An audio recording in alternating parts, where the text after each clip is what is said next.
आज माझ्या या वाघाची तब्येत जरा काही बरोबर चला वाटत म्हटलं तो नव्हती. झोपलाय तोवर सगळी कामं आवरून घेऊ. मग लागले आपल्या कामांना. सगळं घेतलं आवरून सावरून पटपट. खूपच थंडी सुरू झाली आहे आणि थंडीचे परिणामही दिसायला लागले.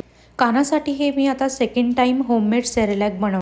थोडं आवरायलाच घेतलं होतं तोपर्यंत वाघाचा गुरगुरण्याचा आवाज आला. बघितलं तर काय खरंच वाघ उठून बसला होता ना. मग झाली फजिती चालू. एका हातामध्ये काना आणि दुसऱ्या हाताने जमल तेवढी कामे करायची. थोड्या वेळ तो खेळला. तोपर्यंत सेरेलॅकसाठी मला धान्य वाळत घालायचं होतं. धुवून ते धुतलं आणि वाळायला ठेवलं आणि आम्ही दोघांची इथे अशी मस्ती चालू होती.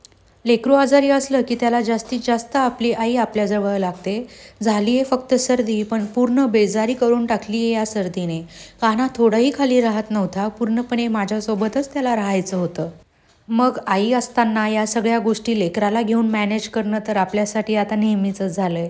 आणि भरपूर गोष्टी आपल्याला या प्रवासामध्ये शिकाव्याही लागतात. कान्हा बेबीला खूप डायव्हर्ट करण्याचा प्रयत्न केला, पण तो काही ऐकतच नव्हता. सर्दीने पूर्ण नाक जाम झाले त्याचं.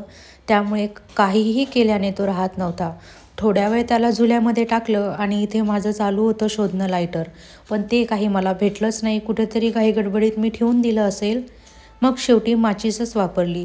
2 घोट पाण्याचे पिले आणि त्याला सेरेलॅक अगोदर मी जे बनवून ठेवलं होतं ते खायला बनवत होते. तेवढ्यात बाळ रडायलाच लागलं. मग बेबी रडतंय आणि आपण आपले कामं करत राहणं हे पण काही बरोबर नाही आणि तसं मी होऊच देत नाही सहसा. सगळं ठेवलं आणि पहिले त्याला घ्यायला गेले. म्हणतात ना नकटीच्या लग्नाला 17 विघ्न, तसंच काहीसं होतं. त्यामध्ये ही माचीसची काडीसुद्धा लागत नव्हती. शेवटी लागली आणि मग बाबूला घेतलं हातात. बाळ कितीही आजारी असलं रडत असलं तरी त्याला खूप ॲडजस्ट करून समजावून वगैरे खेळून खाऊ घालावंच लागतं. कारण या आजारपणामध्ये जास्तीत जास्त परिणाम त्यांच्या हेल्थवरतीच होत असतो. आणि एवढ्या मेहनतीने वाढवलेलं वजन आपण लगेच कमी होतं थोड्याशा चुकीने सुद्धा. म्हणून मी सगळं बाजूला ठेवते आणि पहिले त्याच्या खाण्यापिण्याकडे लक्ष देत असते. माझं मोठं बाळ शौर्य तो सध्या 8 वर्षांचा आहे. त्याच्या बाबतीत मी असंच केलं होतं.